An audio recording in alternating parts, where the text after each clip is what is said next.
Young India know the self 4 phase में है ये प्रोग्राम। सबसे पहले रजिस्ट्रेशन फेज होता है, जो हमारे कॉलेज कोऑर्डिनेटर्स हैं, हम लोग सब college to college, class to class campaign करते हैं, कैनोपी लगती हैं, युवाओं से इंटरेक्शन करते हैं, 1-to-1 इंटरेक्शन करते हैं। कोई भी विद्यार्थी जो दिल्ली एनसीआर में रहता है, 16 साल से 23 साल की उम्र का वो इस कार्यक्रम में रजिस्टर कर सकता है। जो स्टूडेंट्स रजिस्टर करते हैं वो ऑनलाइन एमसीक्यू टेस्ट देते हैं।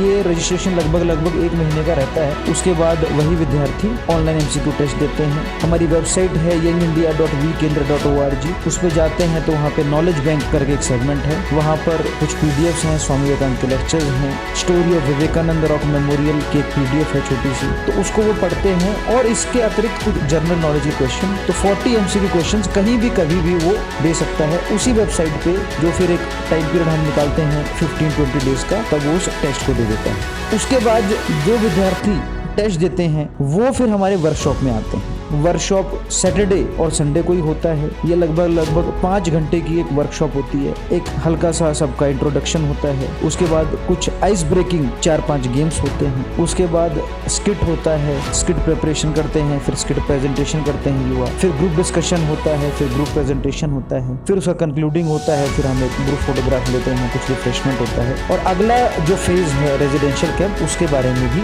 जानकारी दी जाती है। अब जो 4th जो फेज है ये सबसे इंपॉर्टेंट है। ये 5 डेज का रेजिडेंशियल कैंप मतलब वहीं पे 5 दिन सारे युवा रहेंगे। दिल्ली यूनिवर्सिटी के ही किसी कॉलेज में हम लोग करते हैं। हमने महाराजा अग्रसेन में भी किया है, उसके बाद पिछली बार हमने दीनदयाल उपाध्याय कॉलेज में इसको किया। तो 5 डेज सुबह 5 बजे से लेके रात को 10 बजे तक ये physical, mental, emotional, intellectual, spiritual, ये सारे एस्पेक्ट्स युवाओं के इसमें इंक्लूड रहते हैं, जिसके उससे उसकी एक होलिस्टिक ग्रोथ हो, वो एक पर्पसफुल लाइफ भी जिए और एक स्पिरिचुअल लाइफ भी जिए। ये एक उसका मेन उद्देश्य रहता है। सुबह उठना, फिर उसके बाद वैदिक चैंटिंग होती है, फिर फिजिकल सेशन होता है जिसमें आज्ञा अभ्यास होते हैं, खेल होता है, वार्म अप होता है, सूर्य नमस्कार होते हैं, आसन होते हैं, मार्शल स्पिरिट के लिए जैसे मैंने बताया आज्ञा अभ्यास होते हैं, विभिन्न प्रकार के गेम्स होते हैं जो आपका कोऑर्डिनेशन, कोऑपरेशन, आपका स्किल, आपके टीम बिल्डिंग के स्किल्स ये डेवलप करते हैं। उसके बाद ब्रेकफास्ट, फिर लेक्चर्स होते हैं, लेक्चर्स के ऊपर डिस्कशन होता है, स्वामी विवेकानंद